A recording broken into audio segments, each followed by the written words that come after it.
The sound came first sharp, heavy footsteps echoing too close, too fast, as if the night itself were running after her.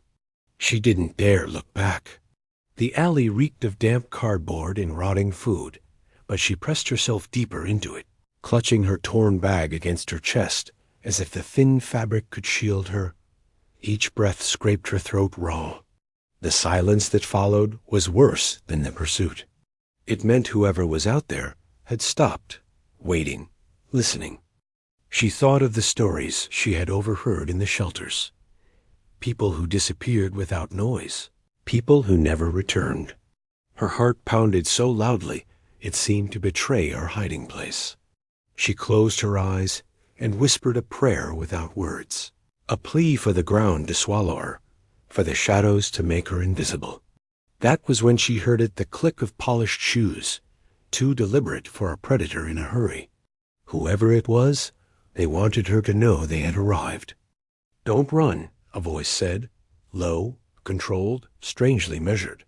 She froze, muscles coiled tight like wire. Every instinct told her to bolt, but her body wouldn't obey. The man stepped closer, and she caught his outline beneath the broken streetlight. He wasn't dressed like the others who roamed these streets. His coat, though old, had once been expensive. His stance was straight, his voice carrying authority not worn away by hardship. He was out of place, like a relic mislaid among ruins. "I'm not here to hurt you," he added. Words meant nothing. Men had spoken kindly before and taken everything from her. She stayed silent, waiting for the threat to reveal itself. The stranger sighed, his breath clouding in the night air. "You remind me of someone I failed to protect." The way he said it, the heaviness pressed between syllables, made her risk a glance at his face. His eyes weren't hungry or wild. They were haunted. Still, she backed away, inch by inch, keeping the wall against her shoulder like an anchor. He didn't follow. He simply stood, hands visible, the way a negotiator might with someone fragile. "Your name?" he asked. She shook her head. Names were dangerous. Names could be traced, used, stolen. He nodded, as if he understood. "Fair enough. Mine's Elias." His gaze softened. "I won't chase you, but I won't let you vanish into whatever's hunting you either. You're not safe alone. You know that." The words struck like a chord she didn't want to acknowledge. Safety was a word that had long turned to ash in her mouth. Yet the steadiness in his voice pulled at something buried under scars and silence. Still, she ran. Not far, only to the next corner, where exhaustion dragged her to her knees. She pressed her face against her palms, hot tears forcing their way through. For years she had been running, from the fists that once struck her, from the debt collectors her abuser left behind, from the system that marked her as nothing. And still the world found her, cornered her, reminded her she didn't belong. It was then she noticed him again. Not looming, not closing in, just standing at the edge of the street, like a sentinel who had chosen his distance carefully. He wasn't following. He was waiting. She didn't know when she began to accept his presence, but nights grew colder, and he was always near. He would leave food where she could find it without forcing conversation. A blanket once, rough but warm. When she finally dared speak, her voice cracked like unused glass. "Why?" He looked at her as if the question were heavier than stone. "Because I know what it means to lose everything and have no one left." And slowly, over whispered exchanges and abandoned corners, his story unfolded. Elias had once stood in the highest towers of the city, the kind with glass walls that touched the clouds. He had been a man of power, surrounded by wealth that shielded him from the cries below. As CEO of a multinational firm, his life was built on contracts and polished lies. But power breeds enemies, and betrayal isn't always external. His own decisions deals struck to please shareholders. Silence bought to hide scandals, had carved fractures in his family until the night it all collapsed. His wife left with nothing but bitterness in her eyes. His only daughter stopped answering his calls. And when the company devoured him in the way corporations consume anyone who hesitates, he found himself exiled from the very empire he once ruled. "I deserved it," he confessed one night, his voice trembling under the weight of the fire barrel glow. "Every punishment the world gave me, I earned it.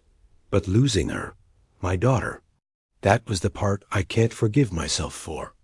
She listened, torn between disbelief and the strange comfort of his vulnerability.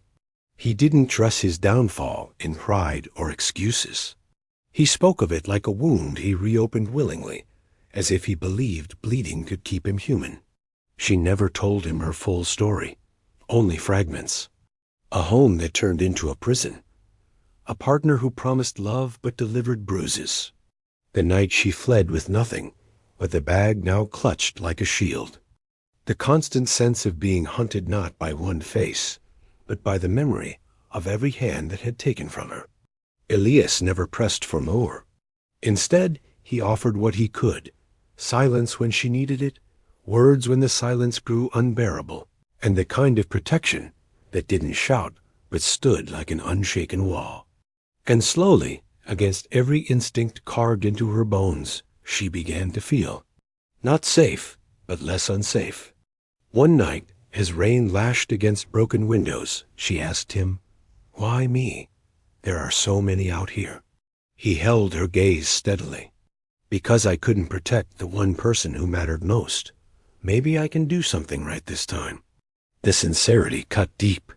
For the first time in years, she felt anger not at herself, but at the world that had made safety a gift instead of a right.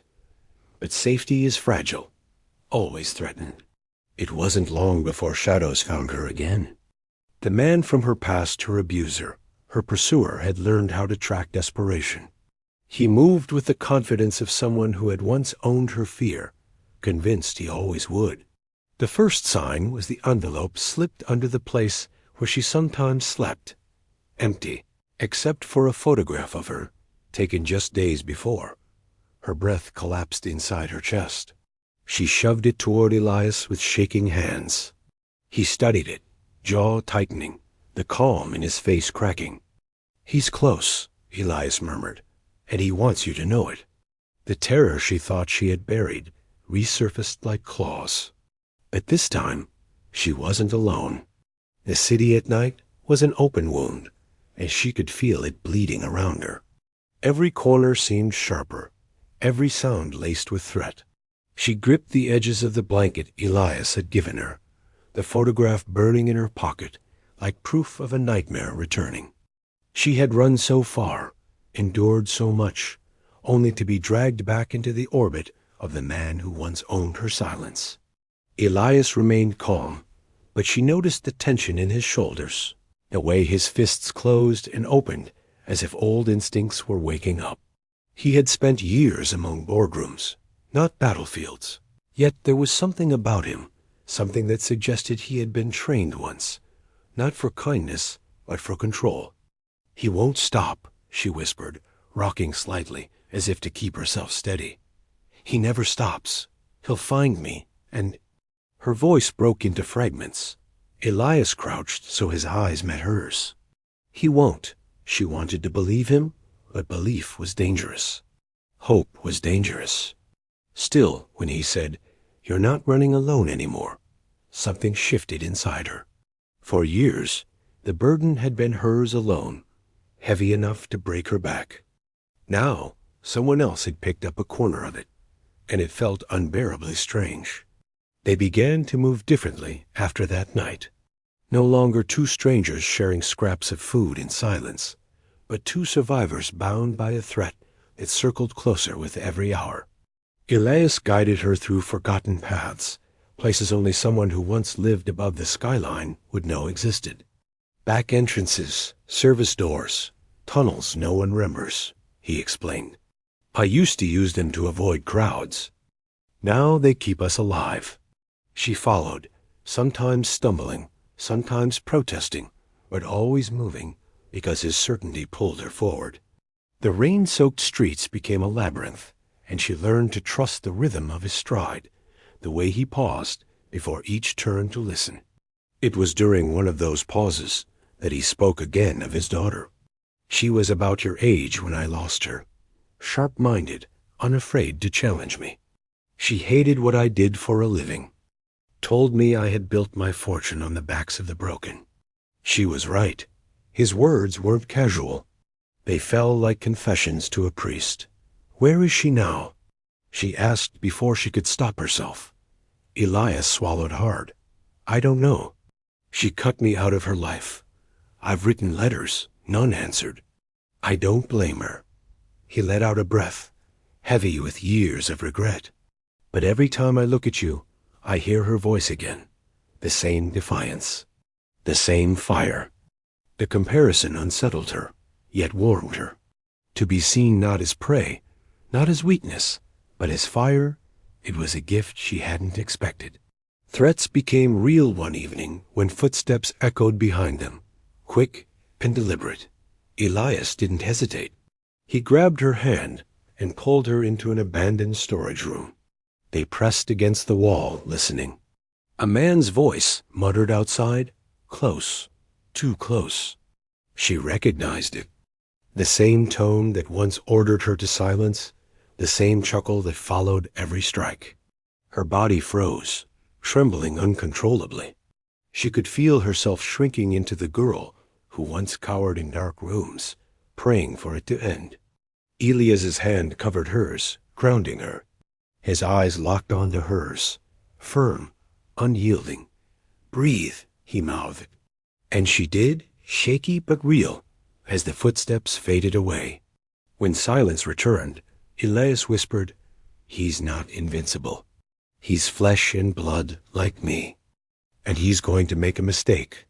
She wanted to ask how he could be so sure, but the way he said it, the quiet steel in his voice, made her believe it was more than hope. It was knowledge, perhaps the same kind that once kept him alive in a world of corporate predators. As days blurred into nights, they built something fragile but undeniable. A rhythm of survival, yes, but also of trust. Elias taught her how to listen differently, to the spaces between sounds, to the warning signs in silence. She shared with him the little things she remembered from her childhood before the darkness, like the smell of her mother's bread or the way the sunlight used to fall across her bedroom wall. You carry those memories like weapons, Elias told her one night as they sat in the hollow of a burned-out building. Never forget them. They remind you of who you are, not just what you've endured. She nodded, though tears stung her eyes. No one had ever framed her memories as strength before. They had always been a torment, a reminder of everything stolen. But through his eyes, they became something else, anchors, proof that she was more than her pain. And yet, the threats grew heavier. The man hunting her left signs, scratches carved into walls, items stolen from the places she hid. He was close, toying with her, savoring her fear. Elias grew more vigilant, rarely sleeping, always scanning their surroundings. One night she woke to find him sitting upright, back against the wall, eyes wide open, though his body sagged with exhaustion. You can't stay awake forever, she whispered. I have to, he replied simply. If I close my eyes, I might lose you, and I won't make that mistake again. His words carried a weight she didn't yet understand, but she reached for his hand and held it until dawn painted the sky gray. Then came the night they confronted their shared truth. They had found brief shelter in a forgotten church, its stained glass shattered, pews broken. The silence felt holy in its own way. I don't deserve this chance, Elias confessed, voice breaking in the dim light. I built my fortune on others' suffering. I ignored the broken voices outside my tower. And when my daughter begged me to change, I chose money instead. That choice destroyed everything. She stared at him, anger and empathy warring inside her. And I don't deserve to live, she whispered back. That's what he told me, over and over, that I was nothing, Worthless, replaceable. Their eyes met across the ruin. Two people convinced they had forfeited the right to hope. But then Elias leaned closer, his voice steady despite the tears in his eyes. Maybe that's why we're here. To prove them wrong. To prove ourselves wrong. The silence after his words was heavy, but not empty. For the first time, she felt the possibility of something beyond survival, something like healing. And it terrified her even more than the man who hunted her. The confrontation came sooner than either expected. A note, pinned to the church door with a knife. You can't hide from me forever. Elias read it aloud, his jaw clenched. She felt the air choke her, but he placed a steady hand on her shoulder. Then we don't hide, he said. Her breath caught. What do you mean? His gaze hardened, not with cruelty, but with resolve. We end this. Together. The night they chose to stop running, the city seemed to hold its breath. The streets glistened with rain, each puddle reflecting the fractured glow of streetlights. Elias led her with a determination that frightened her more than the threat itself. It wasn't recklessness. He calculated every turn, every hiding place, as though rehearsing a script written in survival. She wanted to ask if he had a plan, but the words stuck. A plan meant control, and control was the one thing she had learned not to expect. Yet something in his stride, the way he scanned their surroundings, told her he had been waiting for this moment. At last, in a forgotten yard surrounded by broken fences, Elias stopped. He'll come here, he said simply. He's been following us too closely. This place is open, exposed. He'll think it gives him the advantage. Her chest tightened. And if he's right? Elias turned to her, eyes burning with quiet fire. Then I'll bleed before he lays a hand on you. That much I promise. Promises were dangerous, too. She had heard them before, always broken. Yet Elias's voice had none of the arrogance of her abuser, none of the manipulation. His words sounded like vows carved into stone, costly and irreversible. Still, fear crawled through her veins. I don't want you to die because of me. He shook his head. This isn't about dying. It's about reclaiming what they tried to take from us, your life, my redemption. Tonight, we stop being hunted. The wait stretched endlessly. The rain grew colder, heavier, until it soaked through her clothes and numbed her skin. Every sound magnified.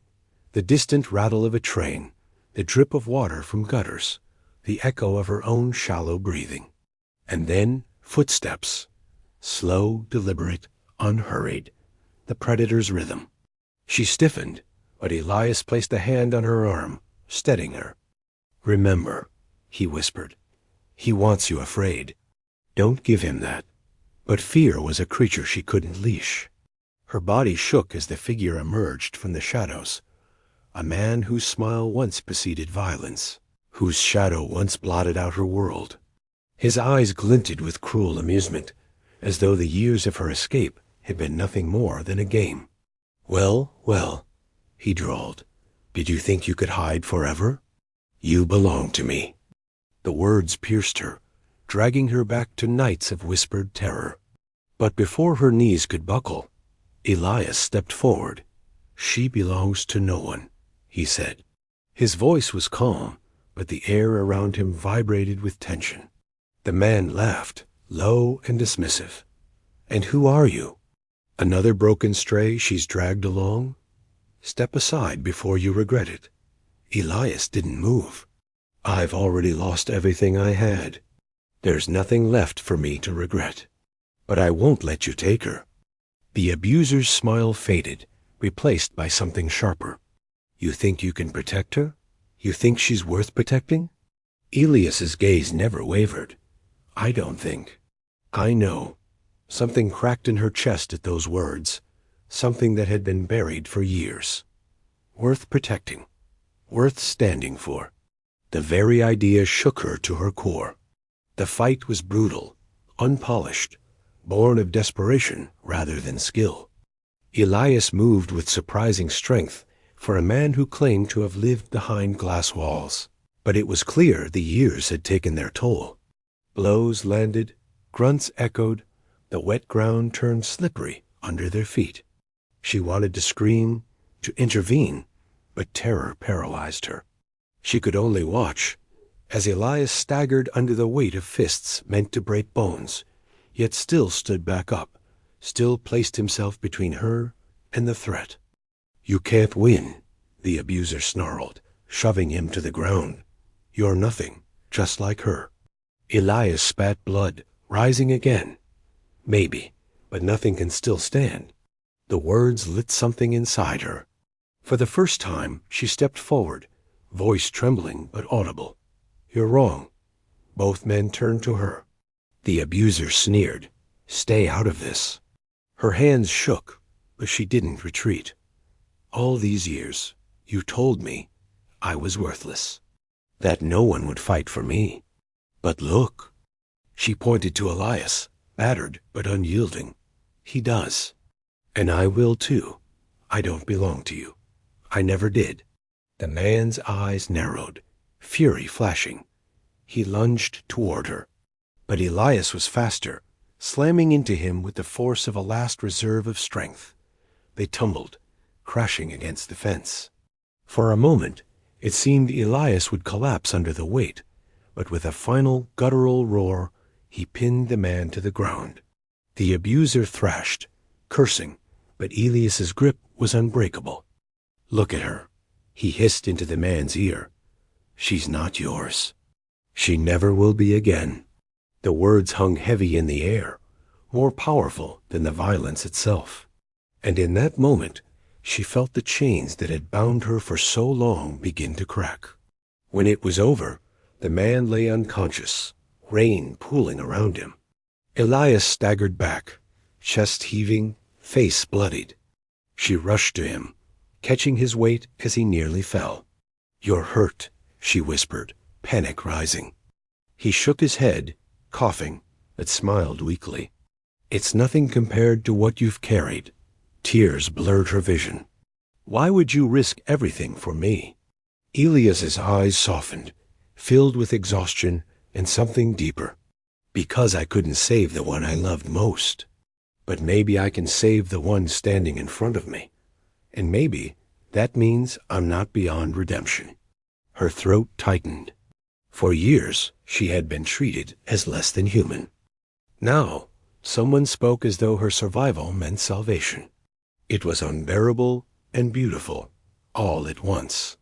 She pressed her forehead against his shoulder, letting the sobs come freely for the first time in years. "You're not nothing," Elias murmured. "And neither am I not anymore." They didn't linger. The man who hunted her might rise again, and they had no illusions that one fight would erase danger. But something had shifted, irrevocably. She was no longer prey. As they walked through the rain-soaked streets, supporting each other's weight, she realized that survival had changed its meaning. It was no longer about running until she collapsed. It was about building something fragile but real, piece by piece.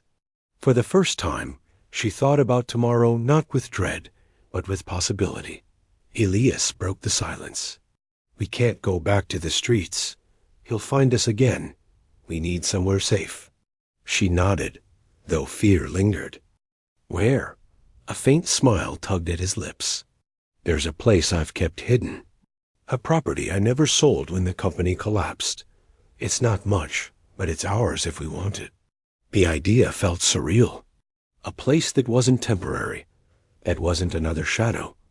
A place that could be theirs. Hope was terrifying. But as she looked at Elias, battered, broken, yet still standing, she thought perhaps it was worth the risk. The walk to that hidden refuge stretched for hours, each step heavy with exhaustion, but lightened by something unspoken between them.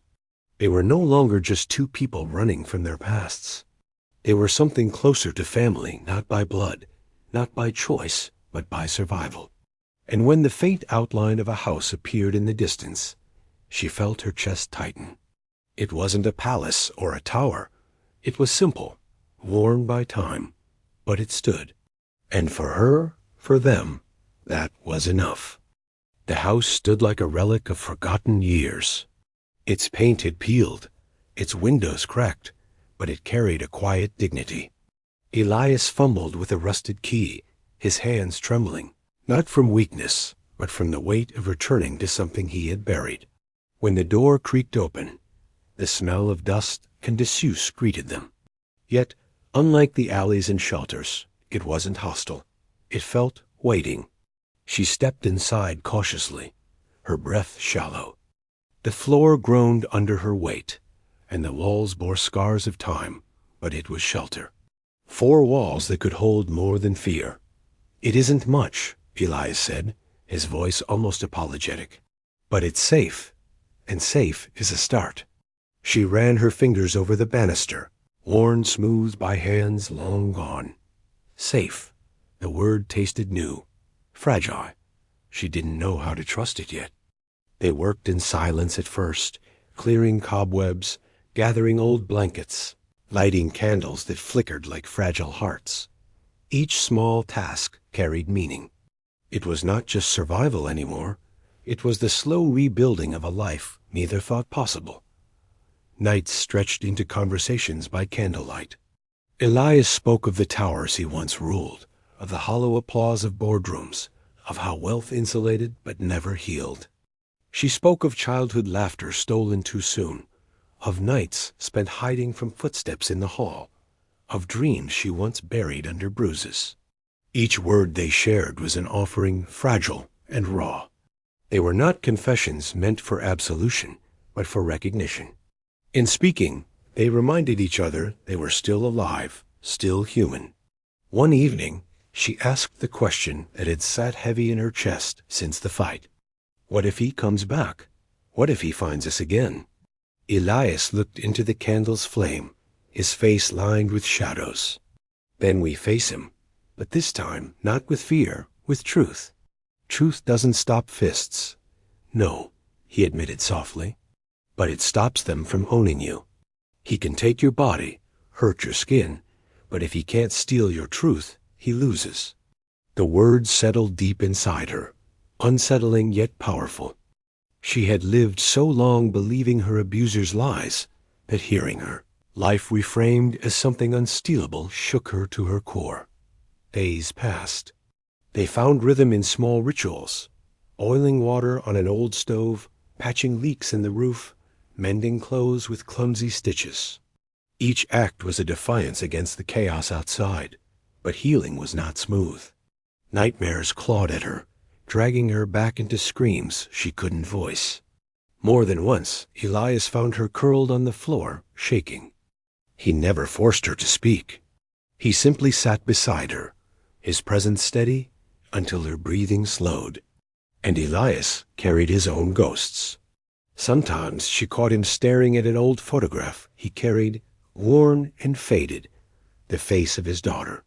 His eyes would grow distant, pain etched deep. She wanted to ask, but the wound was clear. Some losses could not be mended. Yet in those shared silences, they learned something new, that healing was not about erasing the past, but about surviving it together. It was during one of those quiet mornings, as pale light crept through cracked curtains, that she realized something terrifying. She cared for him. Not the way she once confused fear with love, not the way she had been manipulated to believe affection came through control. This was different. It was respect, gratitude, and a fragile thread of hope woven together, and that scared her more than anything, because caring meant losing, and losing was pain. Elias seemed to sense her distance. One evening he spoke gently. "You don't owe me trust. Or affection. You don't owe me anything at all." She shook her head, tears prickling. "But you gave me everything. You stood between me and him. You gave me a place to breathe again. How do I not owe you for that?" His gaze softened. "Because protection isn't debt, it's choice. And I chose you not to bind you, but to free you." The words cracked something open. For so long, every act of kindness had been laced with chains. But Elias's gift was different. It was costly, yes, but it asked nothing in return. She wept, not from sorrow, but from the unbearable weight of being valued without condition. The threat never disappeared. Some nights they heard noises outside branches, snapping, footsteps too close. Each time, fear returned, sharp and merciless. But each time Elias stood with her, sometimes weapon in hand, sometimes only his presence. And gradually, she realized the truth. Safety wasn't a place. It was a person. One night, sitting by the fireplace they had coaxed back to life, she whispered, "Maybe we can't erase what happened to us. Maybe the world won't give us justice. But here, in this house, with you, I feel like I can breathe again. That has to count for something." Elias's eyes glistened. "It counts for everything." He reached for her hand, not as possession, but as solidarity, and for the first time, she didn't pull away. Months passed. The seasons shifted, and with them, so did they. The house grew warmer, both in fire and in spirit. They were still haunted, yes, but together the ghosts felt less suffocating. One evening, as snow fell softly outside, Elias said, "I wrote to her again, my daughter. I don't know if she answered, but I had to tell her I found someone who reminded me of her strength, that I'm trying, finally, to be the man she wanted me to be." Her chest tightened. "What if she never forgives you?" He smiled sadly. "Then at least I'll know I didn't stop reaching." And she realized something profound. Survival wasn't just for herself. It was for the chance to reach back, to leave something behind that proved she existed, that she mattered. The confrontation with the past did not end in one fight. The man who hunted her lingered like a shadow, always a possibility. But she no longer faced him as the girl who once trembled under his gaze. She was changed. She had stood beside someone who saw her worth. She had spoken truth into the night. And even if fear returned, it no longer owned her. One dawn, as light spilled across the worn floorboards, she whispered to herself, "I survived," not as a plea, not as disbelief, but as truth. Elias heard her and nodded, his voice rough with emotion. "Yes, and more than that, you're alive." They never became what the world would call a family. There were no easy labels, no neat endings. But in that house, they built something stronger. A bond carved from brokenness, a refuge made of shared pain and fragile hope. And those scars remained. They learned to live not in spite of them, but with them. Because survival had led them here. Protection had held them. And together, they found the courage to rebuild, not perfectly, not completely, but enough. Enough to face tomorrow without fear. Enough to believe in a future neither had thought possible. Enough to call this place, at last, a home.